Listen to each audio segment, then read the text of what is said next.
ઇથોપિયામાં એક જ્વાળામુખી લગભગ 12,000 વર્ષો બાદ ફાટ્યો છે. આ ચેતવણી છે કે દુનિયા આ પ્રકારની અચાનક ઘટનાથી પ્રાકૃતિક ઘટનાને સંભાળવા માટે તૈયાર નથી. સરકારી લોકો સામાન્ય રીતે ફક્ત એવા જ્વાળામુખીઓ પર ધ્યાન આપતા હોય છે જે સક્રિય છે, જેમ કે સિસિલીમાં માઉન્ટ એટના કે અમેરિકામાં યેલોસ્ટોન.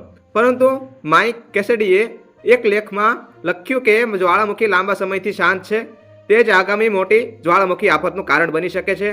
તેમણે જણાવ્યું કે આ છુપાયેલા કે શાંત જ્વાળામુખી લોકો જેટલું વિચારે છે તેના કરતાં વધુ વખત ફાટે છે. માઇક કેસેડી એક ઉદાહરણ આપતા કહે છે કે મેક્સિકોનો એલ ટીચોન જ્વાળામુખી વર્ષો સુધી શાંત રહ્યા બાદ 1982માં અચાનક ફાટ્યો. આ કોઈ ફેમસ જ્વાળામુખી ન હતો, આથી તેની નિગરાણી થતી ન હતી.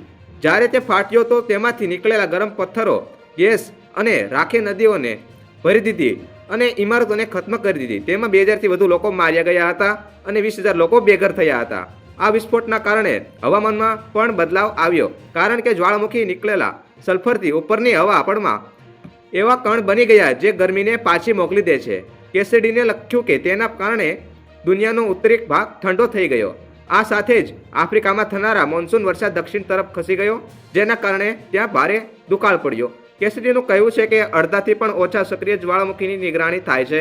વૈજ્ઞાનિકોનું ધ્યાન હજુ પણ કેટલાક ફેમસ જ્વાળામુખીઓ પર ટકેલું છે અને તેઓ જણાવે છે કે ફક્ત માઉન્ટ એટના જ્વાળામુખી પર જેટલા રિસર્ચ પેપર છપાયા છે તેની સંખ્યા ઇન્ડોનેશિયા, ફિલિપાઇન્સ, વાનુઅનુતા તમામ 160 જ્વાળામુખીઓ પર થયેલા રિસર્ચ કરતાં પણ વધુ છે. કેસેડી ચેતવણી આપે છે કે ફક્ત આઇસલેન્ડમાં થયેલા વિસ્ફોટો જેવા કેટલાક જાણીતા જ્વાળામુખીઓ પર ધ્યાન આપવું એ એક ખતરનાક રીત છે. તેમનું કહેવું છે કે 75% મોટા વિસ્ફોટ એવા જ્વાળામુખીઓમાંથી થાય છે જે ઓછામાં ઓછા 100 વર્ષથી શાંત પડ્યા છે. અચાનક થનારા મોટા જ્વાળામુખી વિસ્ફોટ દુષ્કાળ, બીમારીઓનું ફેલાવું અને સમાજમાં મોટી ઉથલપાથલ લાવી શકે છે. પરંતુ વૈજ્ઞાનિકો પાસે હજુ પણ આ ભવિષ્યના જોખમનો અંદાજ લગાવવો કે તેને પહોંચી વળવા માટે કોઈ વૈશ્વિક સિસ્ટમ નથી.